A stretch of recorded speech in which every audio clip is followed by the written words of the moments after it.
Thank you so much for joining us for our Inspire Conference Special Education Edition. We're so grateful to have you here to learn from our amazing and knowledgeable presenters. This session will be followed by a live Q&A period. Hi, today we're going to talk about social emotional learning through remote learning. We're all stuck at home, so today we're going to learn some skills to make remote learning a lot more interesting. Remote learning does not need to be remote at all. It creates a unique opportunity for a home-school community partnership. This year, more than ever, it will take a village to help raise our kids. This unique opportunity provides the possibility to reimagine how we educate our students for lifelong success. It is a special opportunity to teach to our students' strengths and social educational learning. It is the key to engagement and student success during these challenging times. Hi, my name is Nikki Panos-Levy. I graduated with an MSW from Columbia University and have worked with children throughout my career, both in and out of educational settings. As a parent of two distant learners, I have come to know intimately the challenges and gifts that learning from a home can offer. Today, I hope to explore why social emotional learning is so very critical now more than ever, and work together to reimagine an educational system that empowers the learners we need in today's modern world. I've included some information about myself, some things that you may not know about me. As I've mentioned, I'm a loving mom of two crazy distant learners, and I know this has been hard for everyone. Becoming a teacher is probably not on your list as a parent to your kids. It's a very challenging situation with lots of uncertainty, and that's why social emotional learning will help us. I also love adventures. I love hiking, I love exploring, and I love museums. And when I used to live in New York City, I became a museum ninja. I knew my way back and forth through all the museums in New York City, and I just loved it. So today I'm going to ask you to keep a notebook beside you. It's going to help you think about the things that we're going to discuss today. And I'm going to ask you to draw a triangle, to write 3 important points from today. I'm going to ask you also to draw a square, to write anything that squares with your thinking or anything you agree with. And then finally, I'm going to ask you to draw a circle, to write down anything that still is circling around in your mind or you have questions about.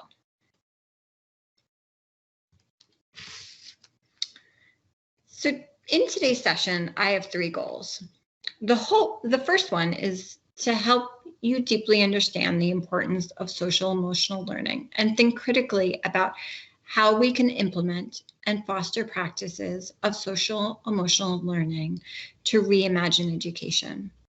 These ideas of social emotional learning have kind of become a new catchphrase within the educational system. You've probably heard it a lot in school, but I'd like you to really understand what it truly means and how, as hard as the pandemic has been for all of us, it could create an opportunity to really rethink how we educate our kids. It's a real opportunity to make some changes that may really benefit our kids moving forward. So instead of just creating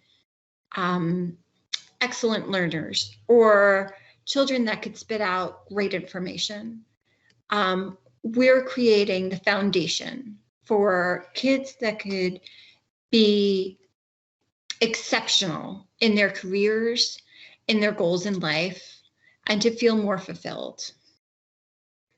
Our second goal is to explore how we can foster courage and resilience and self-control in students.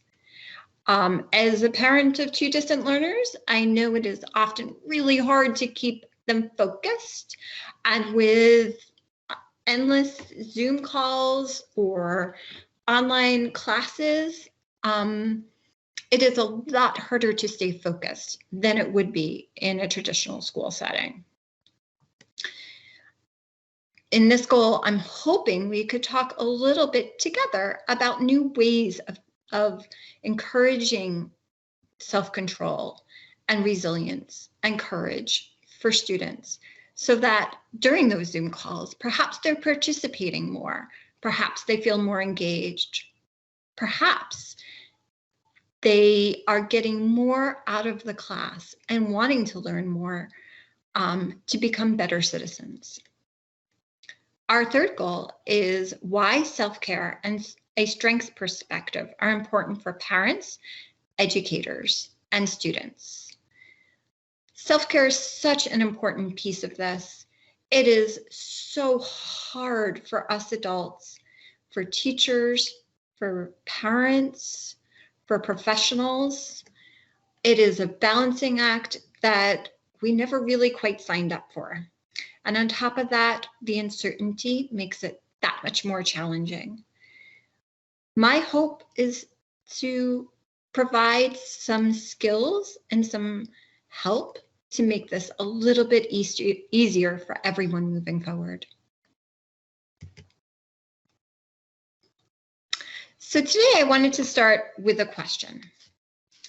And that question is, if you can choose between it being exceptionally intelligent or having extraordinary grit, what would you choose and why? And you'll see a text bar and a chat. Please press the chat button to include your opinions about this so we could have a discussion. I appreciate your feedback.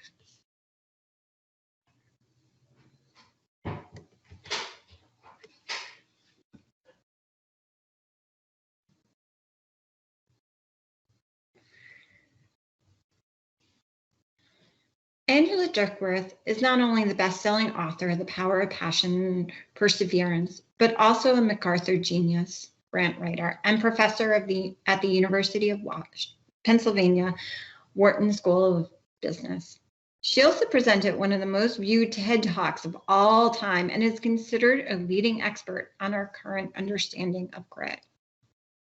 She has said our potential is one thing, but what we do with it is quite another. Most teachers who have taught for long enough will tell you that it's not only the smartest kids in class that get the best grades. In fact, they may tell you that some of the highest IQ students were actually not doing very well at all in school. We know how to measure IQ rather well. With close examination, we have found that the most successful people in life and careers are not the ones with the highest IQs, but those with the highest amount of grit and willingness to fail. Grit is the willingness to stay with your future goals day in and day out over a very long and extended period of time. It is living for what the future will hold, not for the right now, but with the goal of continuing to wanting to improve. Science has shown that grit, in fact, is either unrelated or inversely related to talent. In other words, you could be an exceptionally talented person, but if you don't have grit, when you reach adversity, you may actually give up. So your potential is never shown.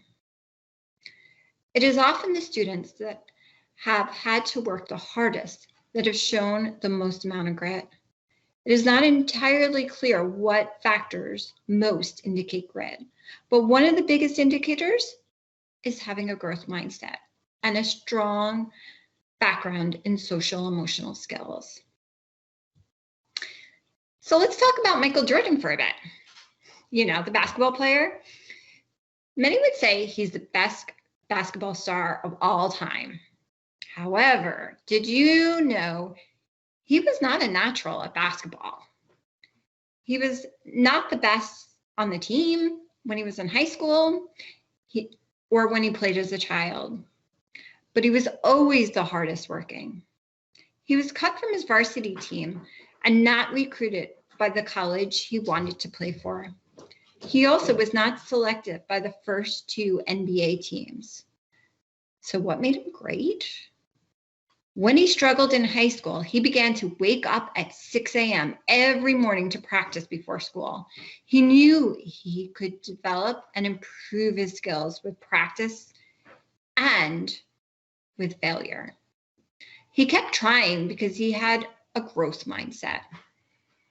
And I would argue that's what made him successful. I would also argue that is something that our children today need.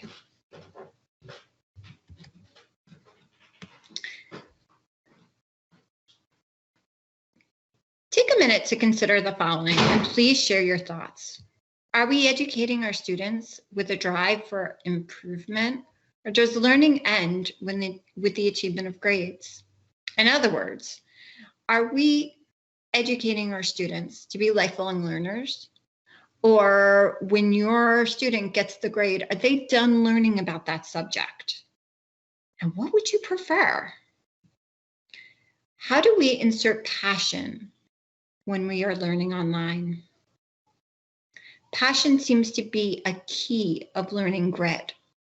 How do we teach passion? Please go into the comments section and leave your comments. I'd love to hear your thoughts.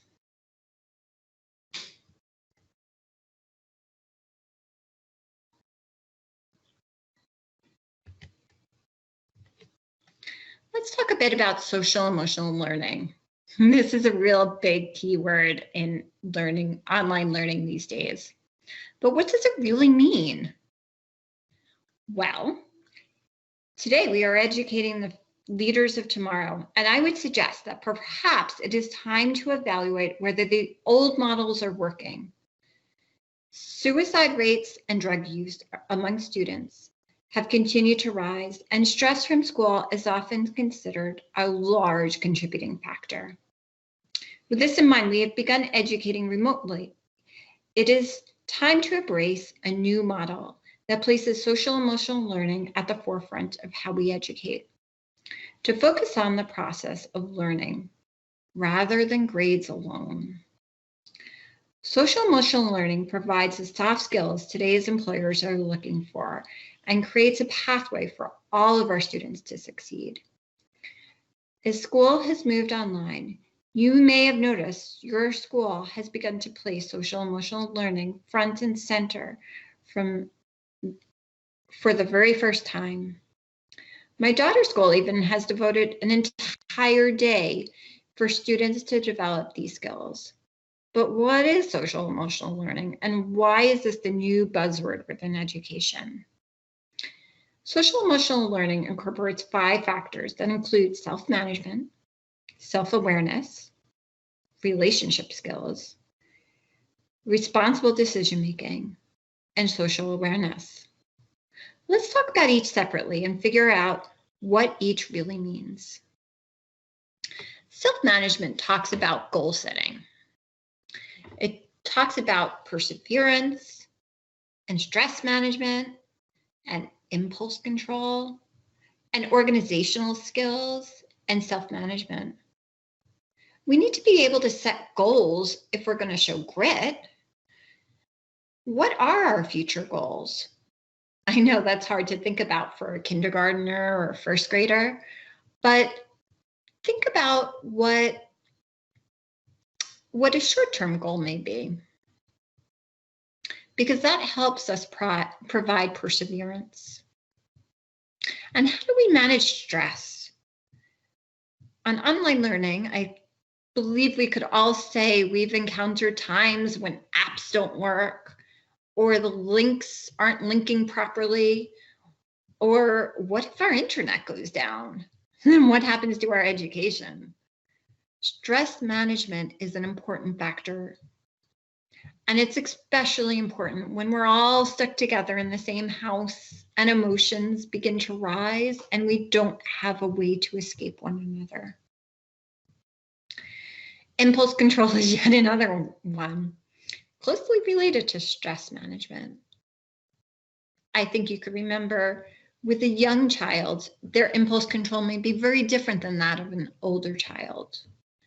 And expecting them to sit through an entire day of Zoom classes may be particularly hard for a young child as compared to an older child who has more impulse control. Finally, organizational skills are super important. How are we going to get through this learning without being organized? We aren't going to have teachers reminding us daily about things that are due. It is our responsibility to manage those things in a more meaningful way when we're learning online. The final thing is self-motivation. That's really what's going to get us through this. If you think about things that have been hard for you to do, how have you motivated yourself? We need to think about how to motivate our children. The next factor of social emotional learning is self-awareness. How do we recognize strengths? It's really, I believe, a very important piece of education to teach to a strengths perspective. But what if we don't know what our strengths are, or what our children's strengths are, or our students' strengths? It's helpful to spend some time really examining that and thinking about what our strengths are. If attention is a particular challenge, that makes those long Zoom calls really challenging. Maybe we need to break that up a little differently and think about what each individual child needs. We also need to recognize self-advocacy. As most teachers will tell you, when classes are in person, part of what they do is to read the classroom. If students aren't in the classroom and it's just a whole bunch of empty boxes on Zoom, how are they going to read the classroom? How are they going to know when there are students that are struggling? Part of what we need to develop in our students is the ability to advocate for themselves. Next, let's talk about self-confidence. I think this has been a challenge for all of our students. We have created an environment within our school setting where children are hoping to be perfect and perfect all the time. And because we can't be perfect all the time, this has affected our self-confidence. I would argue it's time to help build children's self-confidence. And it's the role of both teachers and parents. And it takes a community. And finally, identifying emotions. Being able to understand when our emotions are elevating and how to control them. To understand when we need breaks from online learning, when to step away and when to re-engage. The next factor is relationship skills. An important piece of that is communication and social engagement. This sure is hard when we're all quarantined and trying to socially isolate, but it is so very critical. Can you think about when maybe perhaps you were on a diet or you were trying to achieve a goal? Was it easier to do it on your own? Or if you had a friend and you were both trying to achieve the same goal, did that help you work towards it? We need our friends to help support us, and developing those relationship skills are just critical in this environment. Resolving conflict is a really important piece of this. We need to teach our kids how to resolve conflict and model it within our families. Working cooperatively is also an important piece, and I would argue when we are learning remotely, this is incredibly important. Having breakout sessions and groups that will work cooperatively to achieve a task is probably one of the best things we could do to facilitate relationships in an online setting. These are skills that are critical in a work environment. Would you hire someone that is not cooperative, or does not have good communication skills, or is not able to resolve conflicts? Probably not. That is why these skills are so important.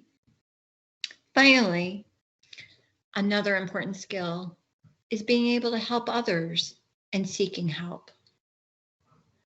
Students need to learn how to help their peers and to ask for help when they need it. It's challenging to ask for help, to say, I'm not able to do this myself. But when we do, we often find the reward is great. And by showing some weaknesses, it helps develop relationships. The final two social emotional skills are responsible decision making. Is it a responsible decision to want to play Minecraft all day or to engage in school? That's a hard one, huh? It's the ability to analyze situations. We need to be able to assess what's important, to identify and solve problems, and most importantly, to reflect, to look back at what we've accomplished and think, can I have done it better? Can I have done it differently? What improvements can I make? And finally, there's ethics, which are so important. Don't we want our kids to have ethics? To understand right from wrong? Especially in an online environment where the temptation of cheating is oh so great. Finally, there's social awareness. We need our kids to be empathetic. We need them to be respectful of others and appreciate diversity and be able to examine things from others' perspectives. Isn't this the world we want to live in?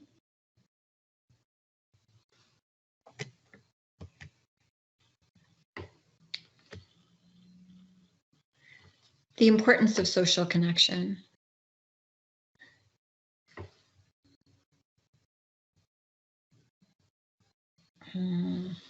Teachers can schedule informal group chats during office hours as a way of forming a connection and making new social connections in the classroom. It creates an opportunity for students to work virtually in small groups, such as breakout sessions. Some kids will feel really overwhelmed to participate when it's a large group. But when they're broken down into smaller groups, perhaps the kids that are less likely to participate will suddenly find their voice and participate. It's also important to support small pod learning to ease isolation and support motivation. I'm doing this with my own daughter and my son. I found a small group of one or two of their friends that they could spend some time with and work through the lessons together. That way they don't feel so isolated. Isn't it easier when you have someone to commiserate with about how hard something is, or how challenging a particular teacher is, or how amazing a particular teacher is? Small pods develop the possibility for kids to be more independent and to engage socially in a way that is really hard to do virtually. Encouraging social contact with friends and loved ones through the phone, text, and internet.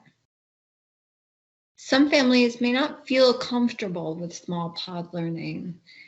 Pandemic sure makes things a lot different. It doesn't mean we have to be isolated though. And through contact through the phone or text or internet or whatever however kids can engage with one another, is so very important. If you think about child development, it is in the teen years that they start separating from their parents and their world becomes their friend group. That's sure hard to do right now, isn't it? Encouraging that social contact with friends is essential. Finally, let's help children seek ways to help one another. Really, studies have shown when we help others, we help ourselves.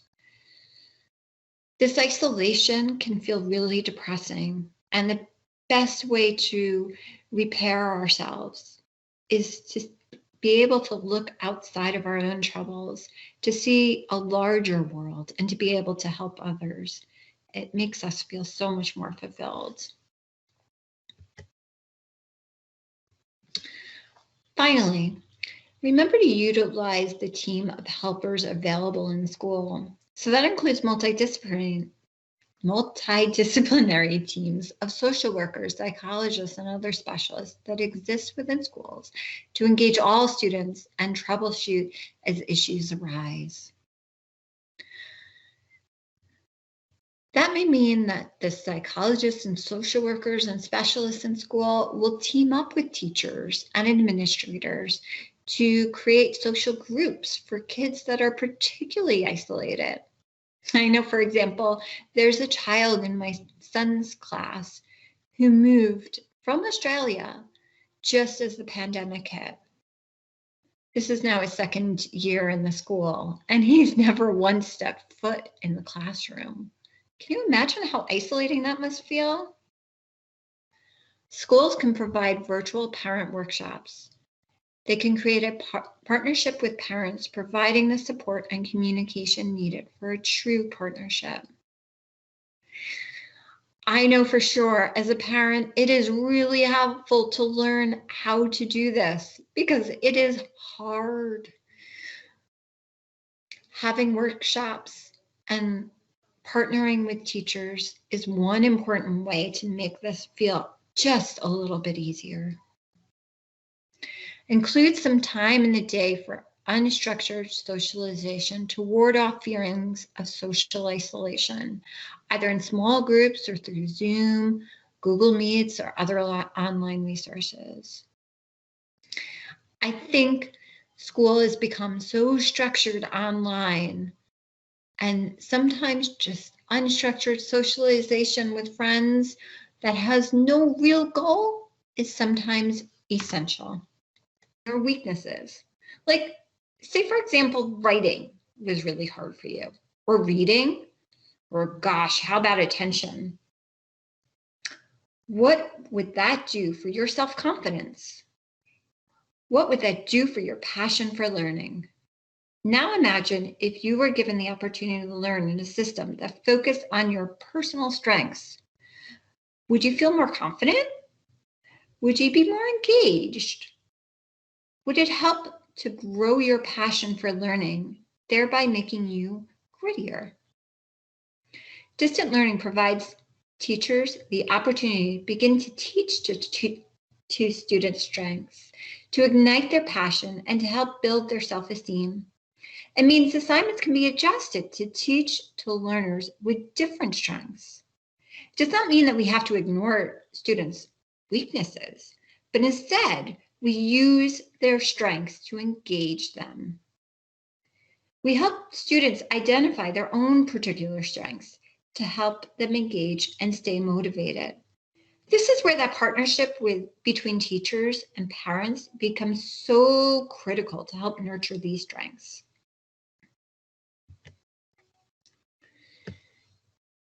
How do we motivate students? What motivates you to do tasks that are less than desirable? Are you more likely to complete the tasks that you enjoy before the ones that you don't? Have you found it harder to complete tasks during the pandemic? Take a minute to write down in the chat some of your thoughts.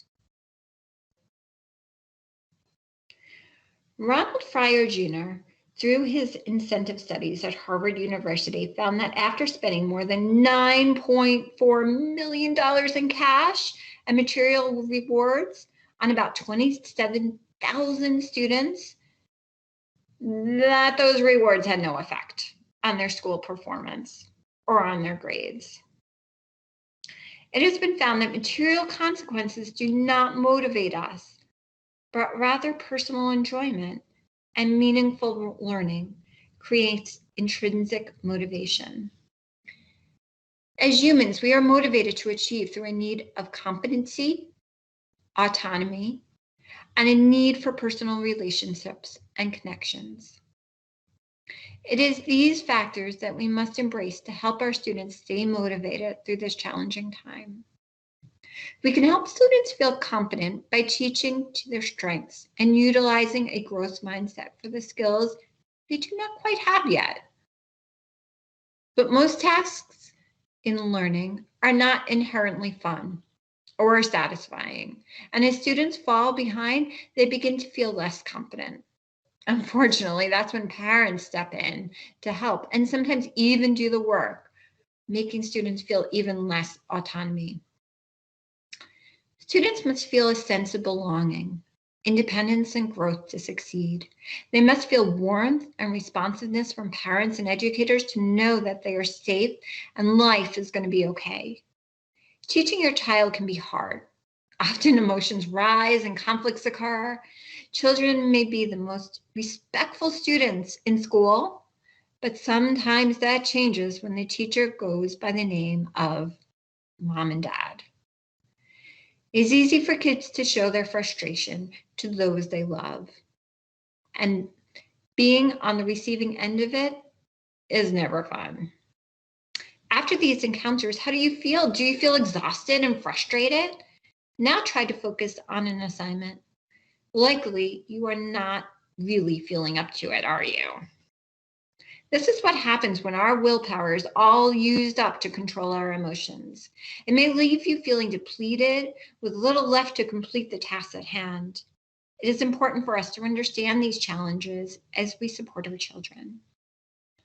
Sometimes it's hard to keep delayed rewards in sight, especially when that reward is a fulfilling career decades away in a very unknown and sometimes scary future. One technique is to keep our greater goals in sight and to learn to cool the now and heat the later.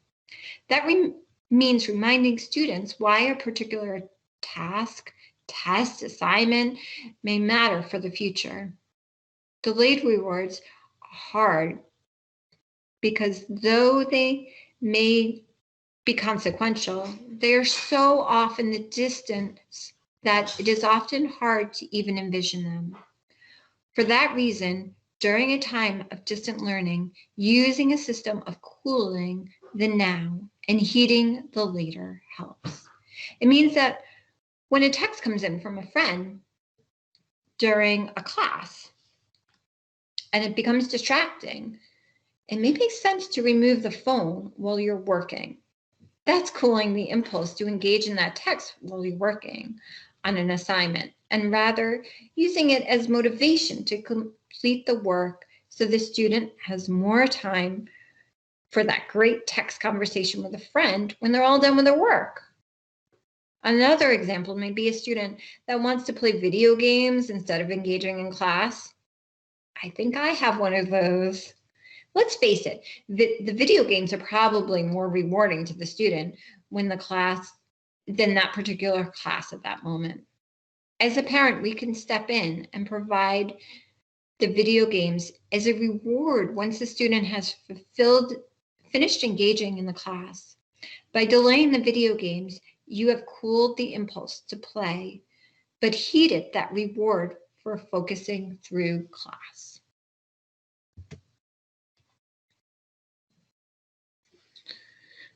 So I have a few questions for you.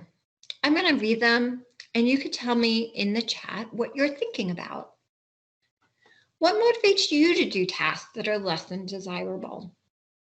Are you more likely to complete the tasks that you enjoy before those that you don't? Have you found it harder to complete tasks tasks during the pandemic. You know there's a reason for that? Take a minute to write down some thoughts and share them with the group.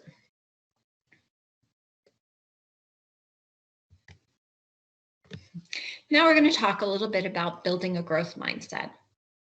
This is a term we have all heard a lot about in the world of distant learning. And there is a reason, because it is both essential and also really hard as we try to learn in a distant environment. But what is a growth mindset? This is a term coined by the psychologist Carol Dweck and made popular by her book Mindset, The New Psychology of Success.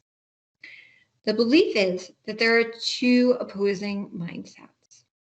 A growth mindset that believes in the capacity for continued growth in intelligence, resilience, and strength. It means you may not be able to do it right now, but with work and commitment, you can. A fixed mindset is the belief that talent and who we are determines who we are able to be. You've probably heard students that said, I can't do math, or I can't do science. Those students have a fixed mindset. It's their belief that inherent in them is the ability to do these things. We need a growth mindset now more than ever before. I'd even suggest that only those with a growth mindset might succeed during these times that are so unpredictable and challenging. It means we need to learn to adapt and be flexible, sometimes at a moment's notice. What do you do when an assignment you worked on just disappears? Or you can't open that app on an assignment? Or you are being pulled in so many directions, it feels just impossible to focus on any one task. I think we've all felt that way at times. Do we just give up, or do we embrace a growth mindset that allows for forgiveness and the ability to learn and adjust and perhaps say, I do not have it yet, but I'm getting it. Things are always really hard the first time we do them. And this year has been filled with a lot of firsts. It gets easier with practice and time. We should not expect to master distant learning the very first time. It's okay to make mistakes, and we need to expect them and embrace them. This is how we learn. This is the opportunity to change our thinking. When students don't always feel judged, they can begin to challenge themselves, to try new things and to reach out for help when they are stuck. Instead of thinking about school as a series of assignments, we need to begin thinking about the process more. We are here to learn, not complete tasks. How do you feel? And have you learned something is more important than the task alone. In my opinion, we need to care a lot more and evaluate a lot less. How do we cultivate a growth mindset? It is important to praise the effort, not the intelligence. Make it a lesson, not just a grade. And embrace the yet. That is so important. It means you haven't gotten something yet, but you will. Learn from your mistakes and teach progress over results. Instead of this is too hard, we need to say, I can work hard to get this, but it may take time. Instead of I'm not good at this, ask, what am I missing? Instead of I made a mistake, say mistakes make me better and help me improve. Instead of this is finished because it's due, say I can always make every assignment better and take it to the next level. Kids that don't have a growth mindset run from difficulty. They are terrified of failure. We've been raising kids for the now of the single grade, a series of A's, instead of the yet of continuous learning. It is time to start embracing that yet. The now is the constant stream of grades, and the yet is the process of learning for larger goals. We need to begin praising the process, the effort, the strategy, and the progress. When we try new things, we form stronger pathways neurologically. With a growth mindset, failure is not a permanent condition. It is something we can work on to change and make better. Challenges make us smarter. It's a human right for all of us to feel growth. Please take the next 2 minutes to think about how you may want to incorporate a growth mindset to alter lessons or change the way a subject is taught.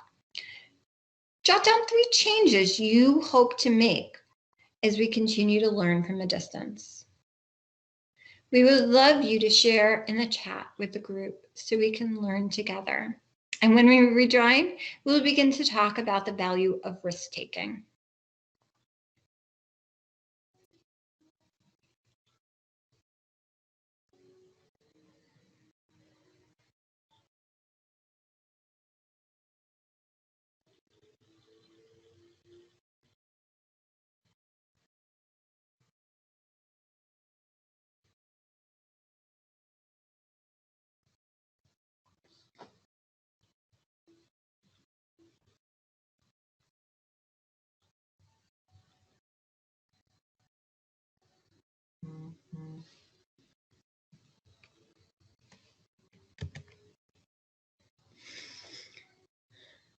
Let's talk a little bit about the value of risk-taking, because this is so important and kids are so afraid to take risks and to fail. I would argue that the failure is really just our first attempt in learning. Risk-taking means that sometimes we will succeed and occasionally we're going to fail. In order to accept risk, we also need to be willing to make mistakes. In fact, it is when we make mistakes we learn the most. Think about your most recent mistakes. They generally are not likely something you forget easily. Did you learn something from it? Sitting through many a Zoom classroom, you will often find it's the same handful of students participating because participation requires a certain amount of risk, and many students are far too fearful of failing. As a child, I can remember this careful assessment of fear and of embarrassment and the desire to be part of something. I think we can all remember these feelings. We need to convey to students that we would far prefer that they be wrong and contribute than not to contribute at all. Risk can begin with very small things and slowly can become larger. The more we practice taking risks, the easier they become. Because eventually we will learn that everyone makes mistakes, and the dire consequences that we imagine, they rarely occur. One may become risk avoidant. Even the smallest threats can feel overwhelming, and our tolerance for mistakes drops precipitously. Just because you can't do something yet doesn't mean that you can't do it. We are the role models for our children. By practicing risk-taking and failure in a way our children can see, we lead by example and help them feel comfortable with the anxiety that failure often partners with. I'd suggest try Failure Fridays. Ask students to try something outside of their comfort zone. Allow them to feel the discomfort and understand that they are safe despite their feelings that may elicit fear and anxiety. Choose an activity that your child is particularly good at and have them teach you. Show that it's okay to fail because it's hard and it's only the first attempt at learning. Show that with practice we get better. But to get better, we must first be comfortable with failure. Here are some ideas to implement social emotional learning at home. First, find a calm area to help kids relax. Create a homework binder to help organize what needs to be done, or use a whiteboard or a planner. Help them organize themselves. Reach out to friends. Have kids show kindness by helping out around the house. We could all use that, can't we? Create learning pods of small groups of friends that can work together. Start a social emotional learning journal, focusing on individual strengths and challenges. Help students explore what their strengths are. That'll help them think about what they want to do in the future. Place a positive affirmation list right next to the schedule to help build in some positive self-talk. We could all use that. And please don't forget the power of yet. It means if they don't have it, if they're not understanding something, it doesn't mean they can't. It just means they don't get it yet. And with more work and asking questions, they will get it. Always add yet to the end of your sentences. Example, I don't get it yet. Use icebreakers and activities to help engage reluctant students and help students practice risk-taking. Now I wanted to talk a little bit about self-care, and I kind of saved this towards the end because in a way, this is what we need most. We're all in this together. Neither teachers, students, or parents alone can have the entire responsibility of the success or failure of our kids. It's going to take a village to overcome these challenging times. Remember to treat your body kindly. Eat healthy foods and exercise. A healthy body and a healthy mind is ready to learn.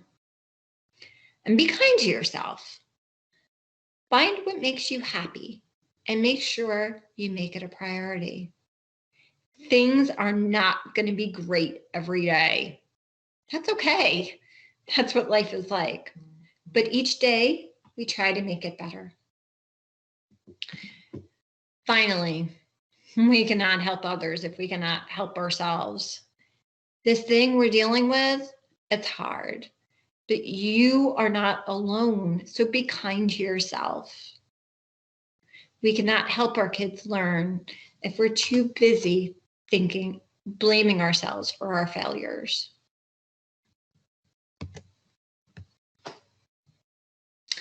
And I just wanted to conclude with this. I wanted you to think about how self-love is the ability to forgive yourself for mistakes. And a growth mindset can change failure from being a fence blocking the path to success into the steps on the ladder that allow us to rise to success. Think about that for a minute. If we stop blaming ourselves and think we are incapable of things, then instead, it gives us a much brighter future for success and just overall makes us happier. Social emotional learning and a growth mindset and being comfortable alongside failure, well, that gives us the foundation to be successful in the future. I've included a list of resources. This can be found, or this will be available on Wakelet, that you could visit later on in the session. I just wanted to highlight one or two of these resources so you'll be available to see it later. The first one is about Minecraft. If you have a boy or girl that's particularly interested in Minecraft, there are groups that they could join and interact with other people. This is a safe way to feel connected. Here's a site that you may find interesting.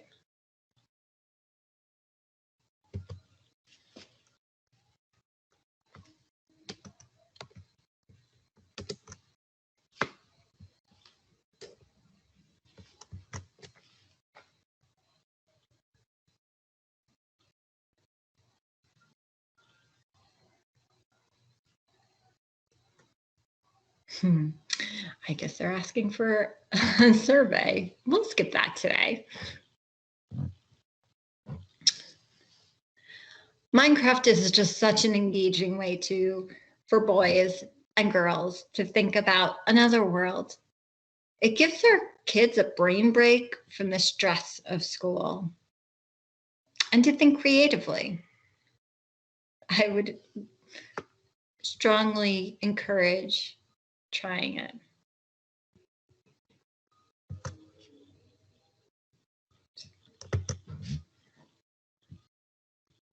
The next website I wanted to share with you has a whole bunch of social emotional learning resources. I'll just take a minute to open up.